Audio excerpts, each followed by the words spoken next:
adalah membuat lubang untuk memasukkan bahan kompos. The hole we dug earlier was to put our compost. Back to cooking. Tiba masa untuk memasak sekarang. We are going to do graham crackers today. Kami akan membuat biskuit graham. Guess what it is for? It's for our cheesecake.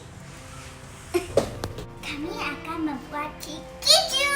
Jadi kami memerlukan biskuit graham ini. Today we are going to show you how to do this biscuit without using a food processor. Kami akan membuat biskuit ini tanpa menggunakan pemproses makanan. Firstly, we need wheat flour, tepung gandum, wheat bran, dedak gandum,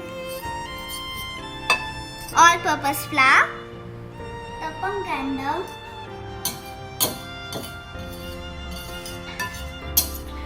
organic cane sugar, gula tebu yang telah dipisah, baking powder, serbuk penaik, baking soda, serbuk penaik, salt, garam.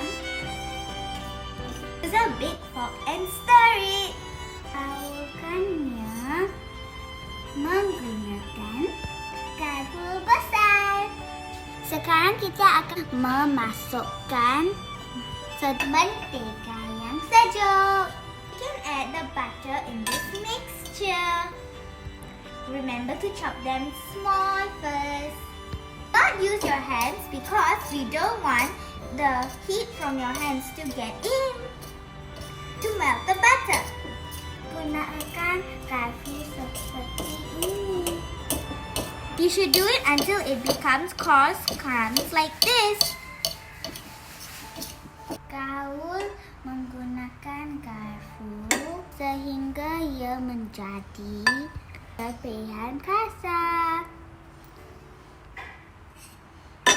Now we can add 1 tablespoon of honey. Tambah 1 sudu madu. Tambah susu. Add the milk. Finally, vanilla extract. Vanilla. Mix till the batter starts clumping together. Adun tepung ini sehingga ia menggumpal ke begini. Measure the parchment paper to 9 to 10 inches like this. Lukis segi 4 tempat pada kertas pergamen ini pada 9 dan 10 inci. Make sure the pencil mark is on the bottom. Pastikan lukisan pensel berada di bawah kertas ini. Now we are going to divide this dough into half. Kita akan membahagikan kepada 2 bahagian. Roll it till it fits the rectangle that we drew earlier. Now we are done rolling it to 9 by 10 inches. Kami baru habis menggulung tepung kami menggunakan 2 helai pergamen. Anda boleh membahagikannya kepada 16 bahagian. You must be wondering what we are doing now. We just took out the dough from our fridge.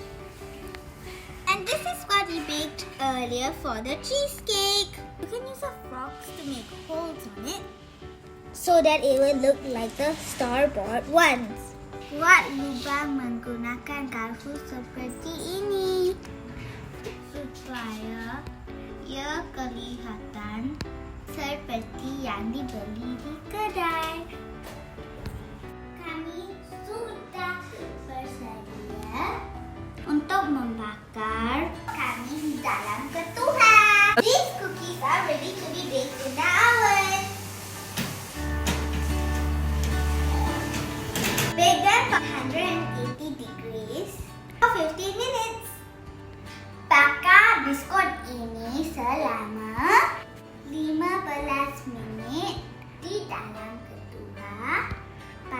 suhu 180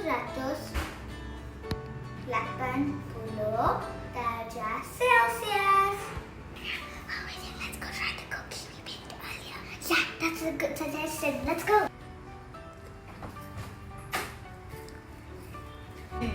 Oh my god, it's really yummy! Biscuit ini sangat sedap. I can't wait to try the second batch. Kita tidak boleh makan banyak kerana kita akan membuat kek keju menggunakan biskuit ini.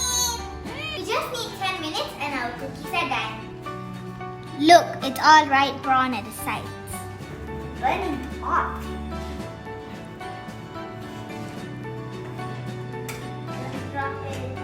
Don't worry, I am fine. Hot, hot, hot, hot, hot.